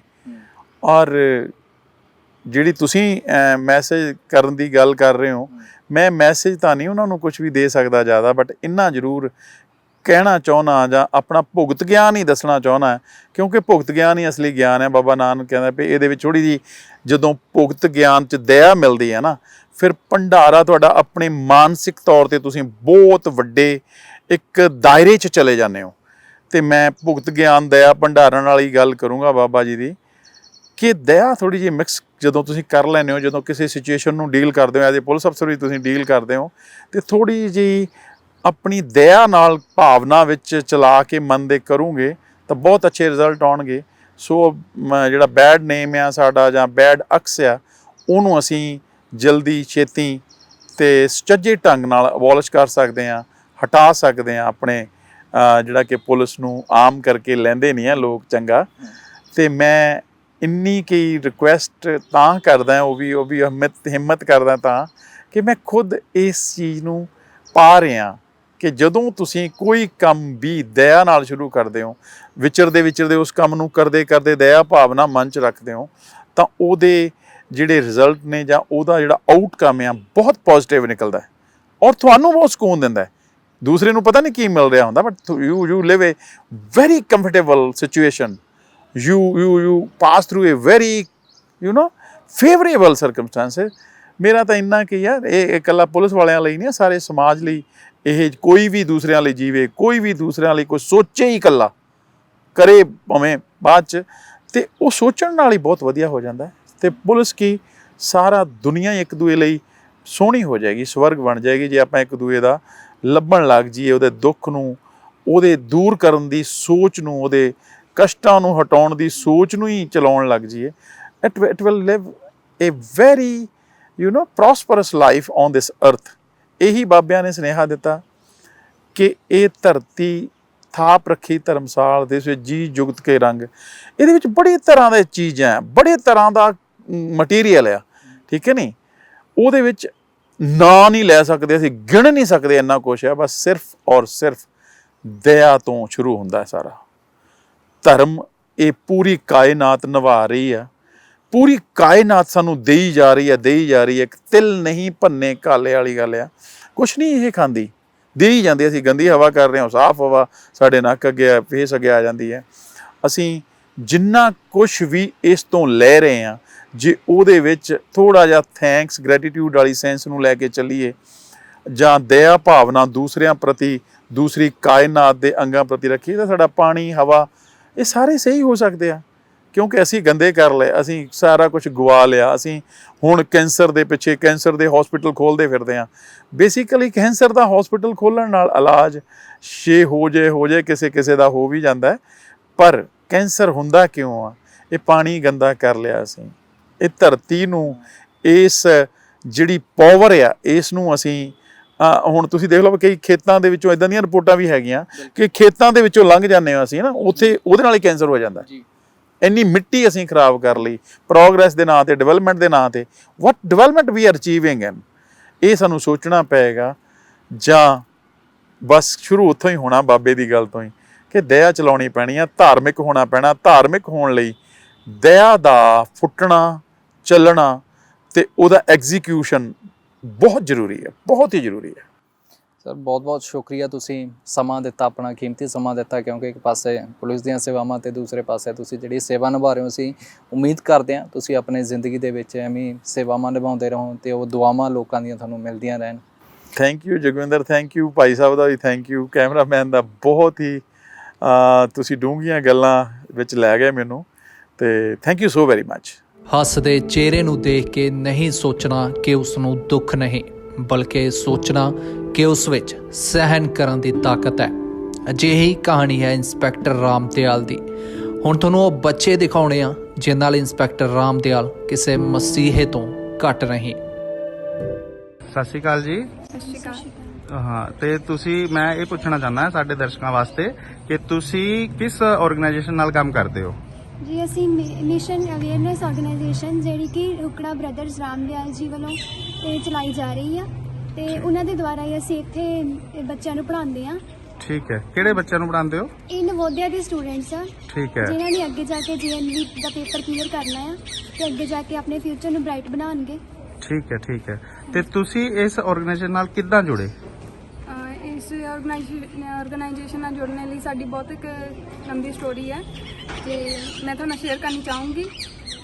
ਜੇ ਇੱਕ ਵਾਰੀ ਬਹੁਤ ਜ਼ਿਆਦਾ ਮੀਂਹ ਪੈ ਰਿਹਾ ਸੀ, ਤਾਂ ਉਹਦੇ ਕਾਰਨ ਸਾਡੇ ਘਰ ਦੀ ਛੱਤ ਡਿੱਗ ਗਈ ਸੀ, ਤੇ ਇੱਕ NGO ਹੈ ਜਿਹੜੀ ਕਿ ਬਜਵਾੜਾ ਹੈ, ਉਹਨਾਂ ਨੇ ਸਾਡੇ ਘਰ ਆ ਕੇ ਤੇ ਸਾਡੀ ਵੀਡੀਓ ਅਪਲੋਡ ਕੀਤੀ ਸੀਗੀ ਫੇਸਬੁੱਕ ਦੇ ਉੱਤੇ। ਤੇ ਉਹ ਰਾਮਦਿਆਲ ਜੀ ਨੇ ਜਦੋਂ ਦੇਖੀ ਸੀ ਤਾਂ ਉਹ ਸਾਨੂੰ ਫਿਰ ਮਿਲਣ ਆਏ ਸੀਗੇ, ਤੇ ਉਹਨਾਂ ਨੇ ਸਾਡੇ ਲਈ ਬਹੁਤ ਹੀ ਜ਼ਿਆਦਾ ਹੈਲਪ ਕੀਤੀ ਸਾਡੀ, ਤੇ ਸਾਡਾ ਘਰ ਬਣਵਾਇਆ। ਉਸ ਘਰ ਬਣਵਾਉਣ ਵਿੱਚ ਸਭ ਤੋਂ ਵੱਡਾ ਹੱਥ ਰਾਮਦਿਆਲ ਜੀ ਦਾ ਹੀ ਹੈ। ਇਹਨਾਂ ਦੇ ਕਰਕੇ ਹੀ ਅਸੀਂ ਅੱਜ ਛੱਤ ਥੱਲੇ ਬੈਠੇ ਹਾਂ। ਤੇ ਫਿਰ ਇਹਨਾਂ ਨੇ ਸਾਨੂੰ ਬੁੱਕਸ ਲੈ ਕੇ ਦਿੱਤੀਆਂ, ਸਾਡੀ ਪੜ੍ਹਾਈ ਨੂੰ ਅੱਗੇ ਜਾਰੀ ਰੱਖਣ ਲਈ ਸਾਨੂੰ ਬੁੱਕਸ ਦਿੱਤੀਆਂ। ਮੈਨੂੰ ਕੰਪਿਊਟਰ ਦੇ ਕੇ ਗਏ, PC ਦੇ ਕੇ ਗਏ, ਤੇ ਮੈਨੂੰ ਖੁਦ ਵੀ ਮੇਰੀ ਫੀਸ ਦੇ ਕੇ ਗਏ, ਮੇਰੀ ਫੀਸ ਪੇ ਕੀਤੀ ਇਹਨਾਂ ਨੇ, ਬਹੁਤ ਕੁਝ ਕੀਤਾ ਸਾਡੇ ਲਈ। ਤੇ ਯੂਨੀਫਾਰਮ ਦਿੱਤੀ ਸਾਨੂੰ, ਹਾਂਜੀ। ਤੇ ਮਤਲਬ kit books, copy, pen, pencil. ਅਸੀਂ ਤੁਹਾਡੇ ਬਾਰੇ ਆਪਣੇ ਦਰਸ਼ਕਾਂ ਨੂੰ ਦੱਸਣਾ ਹੈ ਕਿ ਤੁਸੀਂ ਕੀ ਕੰਮ ਕਰਦੇ ਹੋ, ਕਿੱਥੋਂ ਬਿਲੋਂਗ ਕਰਦੇ ਹੋ, ਤੇ ਤੁਸੀਂ ਆਪਣੀ ਇੰਟਰੋਡਕਸ਼ਨ ਦੇਣੀ ਹੈ। ਠੀਕ ਹੈ। ਸਾਰਿਆਂ ਨੂੰ ਪਿਆਰ ਭਰੀ ਸਤਿ ਸ਼੍ਰੀ ਅਕਾਲ ਜੀ। ਮੇਰਾ ਨਾਮ ਅਵਤਾਰ ਸਿੰਘ ਆ। ਮੇਰੇ ਪਿਤਾ ਜੀ ਦਾ ਨਾਮ ਸ਼੍ਰੀ ਚਰਨਜੀਤ। ਮੈਂ ਪਿੰਡ ਕਾਲੇਵਾਲ ਭਗਤਾ ਤੋਂ ਬਿਲੋਂਗ ਕਰਦਾ ਹਾਂ, ਡਿਸਟ੍ਰਿਕਟ ਹੁਸ਼ਿਆਰਪੁਰ। ਮੈਂ ਆਪਣੀ 10ਵੀਂ ਕਲਾਸ ਜਿਹੜੀ ਆ ਗਵਰਨਮੈਂਟ ਹਾਈ ਸਕੂਲ ਕਾਲੇਵਾਲ ਭਗਤਾ ਤੋਂ ਕੰਪਲੀਟ ਕੀਤੀ। ਉਸ ਤੋਂ ਬਾਅਦ ਮੇਰੀ ਸਿਲੈਕਸ਼ਨ ਮੈਰੀਟੋਰੀਅਸ ਸਕੂਲ ਮੋਹਾਲੀ ਦੇ ਵਿੱਚ ਹੋ ਗਈ। ਉੱਥੇ ਮੇਰੇ ਨਾਲ ਕੋਈ ਮਿਸਹੈਪਨਿੰਗ ਹੋਈ, ਮੈਂ ਸਟੇਅਰਸ ਤੋਂ ਗਿਰ ਗਿਆ ਸੀ ਤੇ ਵਾਪਸ ਮੈਂ ਘਰ ਆ ਗਿਆ। ਤੇ ਮੇਰੇ ਜੋ ਫਾਦਰ ਸਾਹਿਬ ਆ ਉਹ ਇੱਕ ਲੇਬਰਰ ਆ, ਮਤਲਬ ਮਜ਼ਦੂਰੀ ਕਰਕੇ ਘਰ ਦਾ ਗੁਜ਼ਾਰਾ ਚਲਾਉਂਦੇ ਸੀ।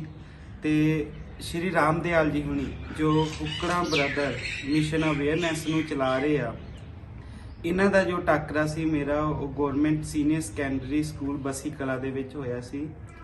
ਸ਼੍ਰੀ ਰਾਮਦਿਆਲ ਜੀ ਹੁਣਾਂ ਨੇ ਉਸ ਸਮੇਂ ਤੋਂ ਮੇਰੀ ਬਾਂਹ ਫੜੀ, ਮੇਰਾ PGI ਚੰਡੀਗੜ੍ਹ ਦੇ ਵਿੱਚ ਇਲਾਜ ਕਰਵਾਇਆ। ਜੋ ਮੇਰੀ ਫੀਸ ਸੀ ਉਹ ਸਭ ਟਾਈਮ ਟੂ ਟਾਈਮ ਉਹ ਪੇ ਕਰਦੇ ਰਹੇ।